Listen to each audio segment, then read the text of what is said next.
It's you versus corporations. Every generation or so, a major secular shift takes place that shakes up the existing paradigm. It happens in industry, finance, literature, sports, manufacturing, technology, entertainment, travel, communication, etc. But here, we're going to talk about the paradigm shift that is occurring in politics. For a long time, American politics has been defined by a left-right dynamic. Liberals versus conservatives, pro-life, pro-choice, tax cuts, more spending, pro-war, peacenik, environmental, economic, pro-union, union-free, gay marriage, family values, school choice, public school, regulation, free markets. The dialectic.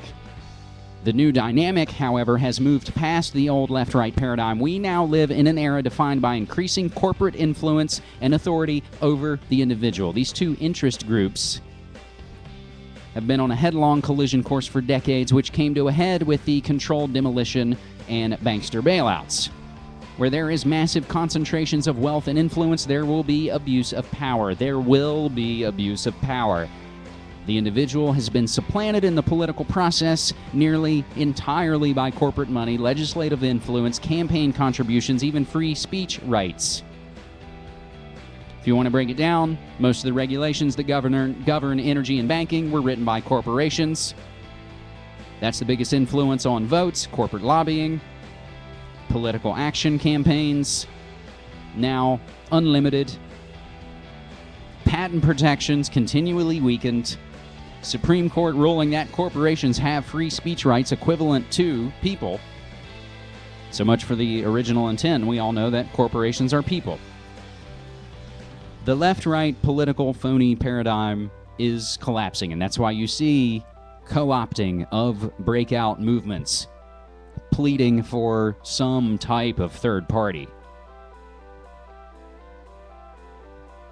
The left-right paradigm is over. It's you versus corporations. You can read that entire piece on ritholtz.com. Income inequality in U.S. reaches record high. More on that from allgov.com. Out of Australia, news.com.au, U.S. government hiding true amount of debt. It's a shell game. Ambrose Evans Pritchard, writing for The Telegraph, has part 2 of his Shut Down the Fed when you have people in the UK pointing out that the Federal Reserve is private, owned by private central bankers, and they loan our government money at interest, and our phony Congress won't do what they're constitutionally obligated to do, is print our own money. Ex-city manager among 8 arrested in a California scandal. U.S. to increase watch over foreign money transfers. That's from the Deutsche Press agency. As we see, again, all the itchy trigger fingers. Devaluing everything. Gosh, why does everything get so much more expensive through the years? It's not that they're more expensive. It's that our dollar is worth less and less and less. The Federal Reserve was set up to supposedly stop these crazy boom and bust cycles, but we know that, again, the families, the Wall Street money, the drugs that fund this, that's how they roll.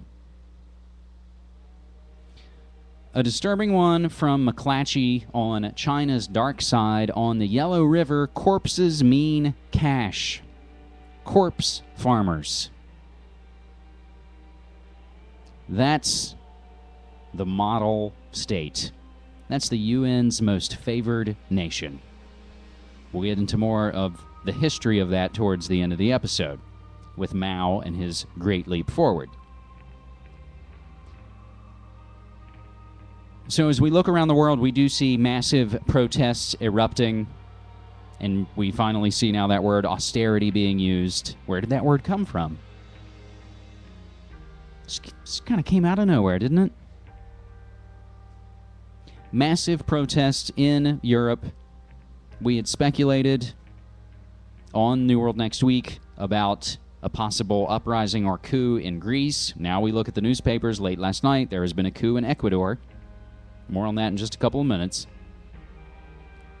But what I was getting to, coming from ABC News, toxic bank cement truck blocks Irish Parliament. Huge, massive cement truck with toxic bank painted on its huge cement chamber. Nice photo. We'll close out the econocrash notes with a slew of the latest articles and appearances from Webster Tarpley, tarpley.net, getting into the failures of globalism. We've also got, of course, as I just referred to, European cities hit by anti-austerity protests. However, we're going to take the clip from something that I was not aware of. And now the genie's out of the bottle. We've now had Nicolas Sarkozy mention a 1% tax on the banksters. Well, for more, I'm joined by investigative journalist Webster Tarpley. Webster, always good to see you. So you heard the intro, a little bit short on money. Who's to blame here? Well, the world banking community, of course, because they don't pay their taxes. What we're talking about is the Millennium Goals, 8 areas, right? World poverty, education, child mortality, maternal health, other things. And the hope is that you can reduce the extreme poverty, people living on less than $1.25 a day, from about 1.5 billion to only 920 million in 5 years. But everybody, I think, now agrees that's being honest, that this goal is getting farther away, not getting closer. Now, the one speech today that I think stood out with something concrete that people can act on is, of all people, French President Nicolas Sarkozy. And his question was, 10-minute speech, there's budget pressure all over the world. If you don't have this money to do the development goals, where could you get it? And the obvious place to get it is tax the banks. Tax the people who caused the depression, tax the people who are generally, a little bit like the French nobility before 1789, say that they're immune to taxation. So but tax isn't the that banks. political suicide, though? Evidently for some not. leaders? For some leaders? No, for some. But for Sarkozy, it's a political lifesaver because he's got to contend with Dominique Strauss-Kahn, the head of the International Monetary Fund. In other words, the biggest lobbyist for the bankers, the profiteers, and the speculators. So he's got ulterior motives. But let's look at what he says. It's a financial transaction tax. Now, people may know this as a Tobin tax, as a securities transfer tax, as a Wall Street sales tax. I think that says it all. In Britain, it's known as a Robin Hood tax, and it became a bit of an issue in the British election. So small percentage of world financial turnover turns into huge amounts for world economic development. Now, obviously, the questions are, who gets this money? How is it used? How is it collected, right? Does it go to the IMF and the World Bank? Well, no, we certainly don't want that. Sarkozy will be the head of the G20 and the head of the G8, president, starting in November. And he's going to use this for his election campaign. And I think this is actually it's a boon for the world. Just to give an example of how much money could come out of this. The Bank for International Settlements does a survey every 3 years about world financial flows. And what they found is that as of right now, and you can read this in the Wall Street Journal September 1st, we have 4 trillion a day in foreign exchange transactions, world currency markets. Now that means 1,000 trillion a year, 1 quadrillion of currency. A very tiny percentage has anything to do with trade. This is mostly pure speculation. So if you get 1% of that, that's 10 trillion. $10 trillion. All right, but the obvious question then is, why hasn't this been done already? Yeah. Oh, that's the question, isn't it? We know the answer. The same perpetrators who caused the problems offer us a phony solution. Problem reaction solution.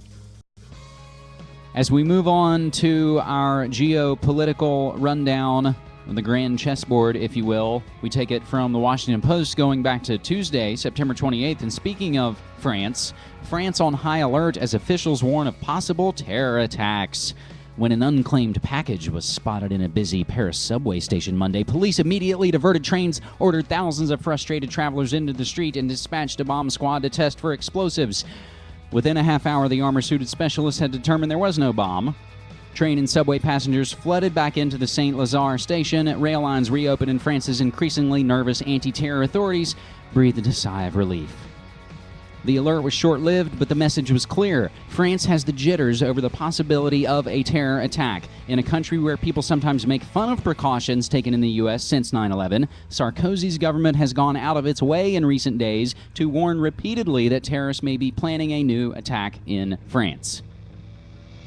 Is this connected to Sarkozy calling for the 1% tax?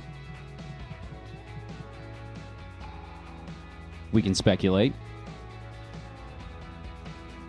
On around the grand chessboard, Pentagon says 2 Russian aircraft buzzed a U.S. warship. And from Truth Out, United Nations fact-finding mission says Israelis executed U.S. citizen Furkan Dogan, D-O-G-A-N. This goes back to the flotilla raid. And we'll get the breaking news from Mark Crispin Miller's News from Underground. MarkCrispinMiller.com. Military coup underway in Ecuador. Included in this post links to the BBC and warisacrime.org. And I believe we could even just glance at the front of Google News to see more about it. Oh no, it's gone. Nothing to see here, folks. No military coups taking place in South American countries. Interestingly enough, in wake of this coup, GregPalace.com posted up an interview he conducted in 2008 with the president of Ecuador, President Correa, C-O-R-R-E-A, where he talked about their lawsuits against Chevron and said that, quote, Ecuador is no longer for sale. And that's how it rolls. If you dare to try and keep some of your natural resources for your own people,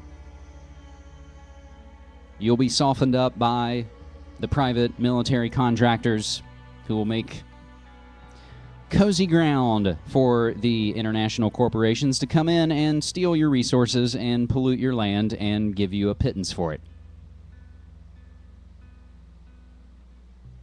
A couple of history mystery notes. We'll return to tarpley.net for an important note that in 1932, Fox helped make propaganda films for Hitler. Observers of the current U.S. election season have noted the prominent role of Murdoch's reactionary Fox News, which currently employs GOP and Tea Party partisans Sarah Palin, Glenn Beck, Mike Huckabee, Newt Gingrich, Rick Santorum, Sean Hannity, and on and on. Some have alleged that a television network carrying so many potential political candidates and propagandists on the payroll is unprecedented. However, there is a precedent for large-scale Fox intervention into a political campaign. In 1932, the German newsreel subsidiary of Fox News Channel's corporate ancestor, called Fox Films, intervened in national elections in Germany. The candidate Fox Films supported? Nazi leader Adolf Hitler. More on this from the book The Rise and Fall of the Weimar Democracy. The other note on the history mystery tip goes to the BBC, something we should perhaps spend more time on. It's very appropriate to the media monarchy. Sounds of history at great risk, say U.S. researchers, as we start to lose things that have been on celluloid and acetate, dub plates, all of those things falling apart.